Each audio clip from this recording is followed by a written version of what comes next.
Buenas tardes, profe. Mi nombre es Michael Escobar. Junto con mis compañeros Valentina y Andrés, vamos a presentar la solución del tercer parcial de análisis de señales.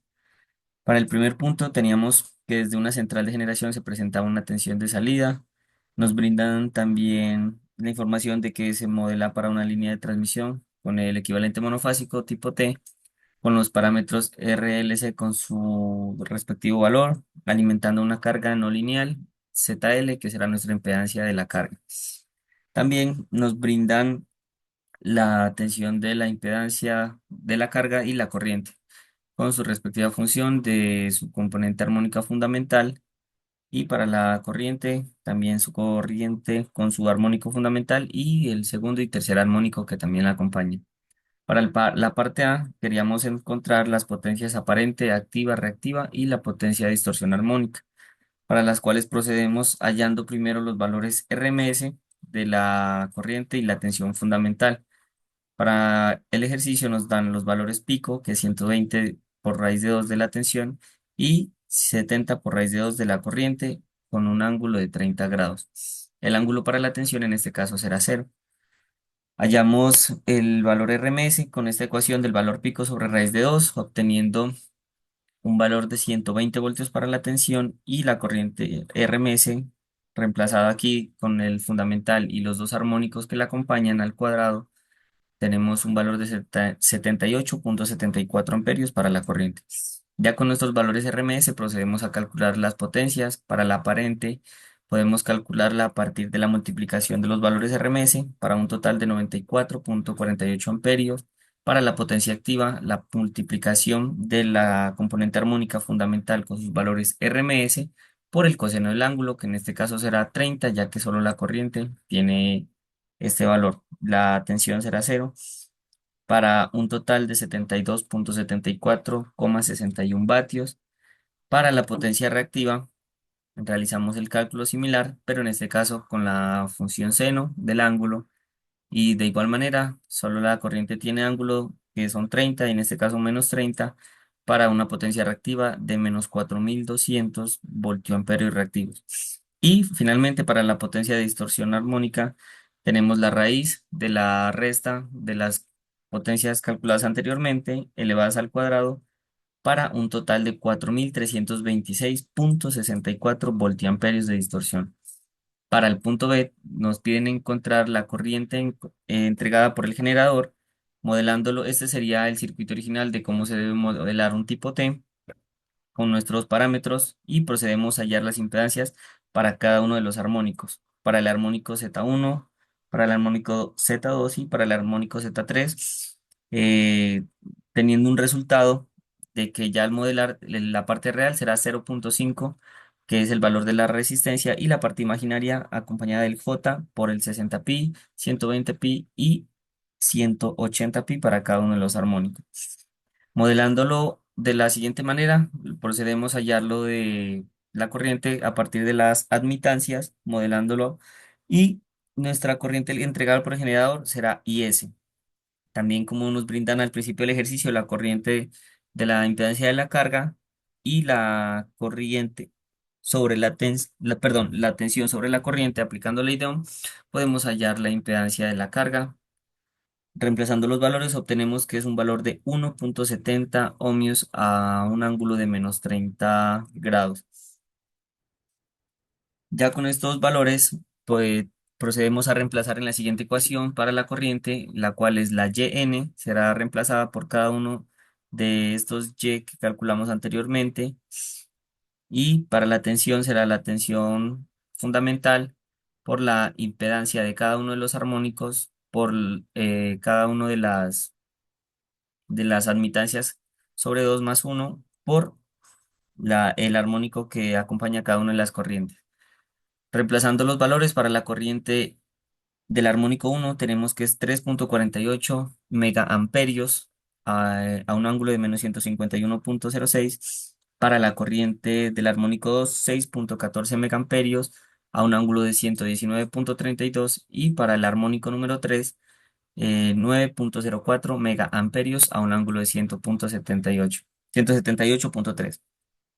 Y la suma de estas tres corrientes de los armónicos conforman la corriente total entregada, que para nosotros al principio era IS, y la representamos aquí como IG, que es la corriente entregada por el generador, para un total de 15,5 megamperios a un ángulo de 165,63 grados. Para la parte C, tendríamos que encontrar la distorsión armónica total de la corriente y la tensión. Para la tensión tenemos que es cero, ya que no tiene componentes armónicos, sino solo la fundamental. Y para la corriente, la cual sí está acompañada del segundo y tercer armónico, la realizamos a partir de la siguiente ecuación de uno sobre la corriente fundamental sobre la sumatoria de los armónicos que la acompañan, en este caso sería el armónico 2 y 3 por el 100% para un total del 51,5%, la cual es un valor elevado, ya que a nivel industrial la tolerancia para la presencia de los armónicos suele ser de entre el 5 y el 10%. Este valor de distorsión armónica, al ser elevado, puede generar que nuestros equipos se afecten, se vean dañados al existir corrientes circulantes no deseadas y también la calidad de la energía se vería afectada, entregando una mala calidad. Y el cumplimiento de los estándares normativos también se vería violados, lo que implica tener penalizaciones eh, para dicho sistema. Segundo punto, se nos da un sistema trifásico y nos entregan los valores en las expresiones del voltaje de fase y la corriente. Nos tenemos entonces que 120 raíz de 2, esto es un valor pico, coseno de 120 pi t. De acá podemos sacar que la frecuencia es 60 y vemos que el contenido, pues la función del voltaje no tiene contenidos armónicos. El voltaje B y el voltaje C son una carga balanceada, entonces están desplazados 120 grados lo adelante y lo atrás respectivamente. Para la corriente I sub A, bueno, en general las corrientes I sub C tienen la misma característica de que están desfasadas, pero estas sí presentan un contenido armónico. Entonces acá tenemos 60 raíz de 2 coseno de 120 pi t, que sería la fundamental, 360 que sería el tercer armónico, y 600 que sería el quinto armónico. Disculpen, ahorita lo había hecho mal. Sería el tercero y el quinto armónico. Entonces con eso nos piden calcular las potencias aparente, activa, reactiva y de distorsión. Los THD y que concluyamos a partir de los resultados obtenidos. El voltaje, perdón, la potencia aparente entonces la definimos como S igual al voltaje RMS por la corriente y RMS. Acá hay un disclaimer que dice que debemos recordar que para la potencia aparente se deben tener en cuenta todos los armónicos, como nos lo mencionaba el compañero Michael. Entonces, el voltaje, como lo mencioné previamente, no tiene contenido armónico, solo presenta una frecuencia, un contenido frecuencial. Por lo tanto, pues no hay que calcular, ¿cierto? Sería cero el valor, pues no sería cero, sería el mismo valor de la fundamental. Perdón, la corriente de RMS, si tiene varias componentes, lo calculamos entonces como la suma de cada componente al cuadrado y sacamos la raíz.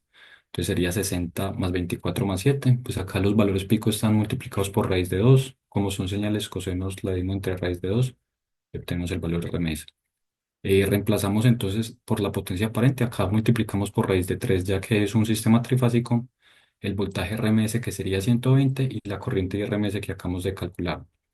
Eso nos da entonces un valor de 13.509,99 voltiamperios. Para la potencia activa y la potencia reactiva, seguimos el mismo procedimiento, solo que esta vez pues, tenemos que tener en cuenta el factor de potencia. En este caso sería el coseno de phi, yo lo defino como phi, y este phi, como lo mencionó el compañero Michael antes, sería el teta b menos el teta i, es decir, el ángulo del voltaje menos el ángulo de la corriente. En este caso, están en fase, pues, sería cero. Entonces reemplazamos lo mismo el voltaje RMS, la corriente de RMS y el coseno del factor de potencia, lo que nos da un valor de 12.470 vatios.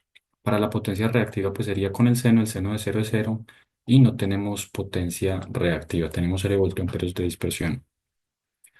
Para calcular el D, nos guiamos de esta fórmula. Acá tenemos que el Q es igual a cero, entonces simplemente nos queda que D cuadrado es igual a S cuadrado menos P cuadrado. Reemplazando nos quedaría 13.509 menos 12.470.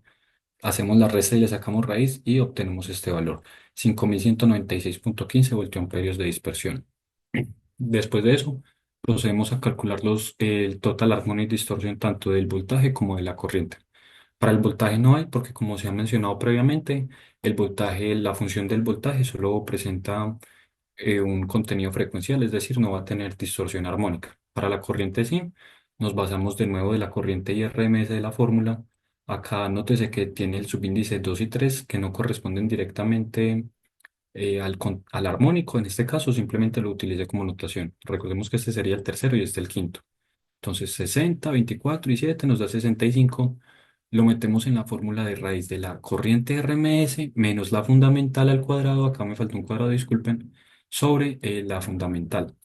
Esto nos da entonces 41,66. ¿Qué se puede concluir de eso a partir de que el TH de la corriente es elevado y del voltaje cero? Pues que como lo esperábamos o como se veía previamente, un circuito trifásico con una carga no lineal va a presentar esta distorsión. Va a mantener la onda de voltaje, por decirlo así, pura, o va a mantener mejor su relación, pero la corriente la va a distorsionar. Eso lo podemos ver en muchos casos de sistemas trifásicos, por ejemplo, en electrónica de potencia cuando vemos inversores, convertidores, toda esta presencia de contenido armónico. Pues también se puede incluir del ejemplo anterior el comportamiento que siempre va a tener para los contenidos de carga no lineales una distorsión armónica muy alta. Para el punto 3 se nos da la señal x de t, que es esta que vemos acá representada, Euler a la menos j30 pi por t, y se nos pide que sea muestreada a 5 valores diferentes: 2 por encima de la frecuencia Nyquist, 1 en la frecuencia Nyquist y 2 por debajo de la frecuencia Nyquist. Para ello necesitamos recordar lo siguiente. Bueno, debemos recordar lo siguiente, que la frecuencia Nyquist está definida como 2 veces la frecuencia máxima. Y a su vez, omega sub 0 es igual a 2 pi por f, de forma que f se puede calcular como omega sub 0 sobre 2pi. De esta forma podemos encontrar la frecuencia, la cual será 15 Hz. También podemos representarla de la siguiente forma, debido a a la igualdad que tiene el Euler, que de ser un coseno más o menos la suma de un seno, j la suma de un seno. Em, una vez considerado lo anterior, sabremos que la frecuencia de Nyquist, a la mínima a la cual se deberíamos muestrear, es en una frecuencia de 30. Bueno, el programa que muestra todo ese proceso es el siguiente. Lo voy a explicar un poco para entenderlo. Primero se importan las librerías NumPy y Matplotlib, que son las encargadas de dejarnos primero hacer toda la parte numérica y ver las gráficas. Seguido a esto se define un tiempo de 0 a 1000 en pasos de 0,1 para visualizar de mejor forma la señal, y se tiene en consideración la señal original. Una vez estos parámetros ya están listos, em, se pide al usuario, pues este lo quisimos hacer de forma interactiva, que ingrese el número de frecuencias que desea analizar y a su vez las frecuencias que él va a pedirle al programa que grafique. Entonces, después de eso se muestrea la señal, que es la función dada, y se le sacan los coeficientes de la serie discreta de Fourier, los f sub k y los x sub n, para los cuales se va a reconstruir la señal. Una vez tenemos esto, pues graficamos y el funcionamiento es el siguiente. Digamos que por el momento vamos a analizar dos señales. Una, por ejemplo, de, no sé, de 10 muestras por segundo, perdón, y una de 30. Entonces observamos que para un muestreo de 10, pues la representación no va a ser la apropiada, pero cuando el muestreo es de 30, ya va a ser diferente. Es la apropiada, ¿verdad? Ahora vamos a hacerla para los 5 casos que se nos piden, que son dos por debajo, digamos, 5 y 20, 30 siendo la frecuencia de Nyquist, y dos por encima, 60 y 100. Aquí observamos la representación, vemos que para 20 tampoco es una representación buena, para 30 sí, y de allí en adelante empiezan a haber más muestras a medida que va cor- eh, pasando la señal a través del tiempo. A modo de conclusión, se puede decir que es importante tener en cuenta la frecuencia en la cual vamos a reconstruir la señal, puesto que si es pues a frecuencias por debajo de la frecuencia de Nyquist, pues vemos que la representación va a ser muy pobre.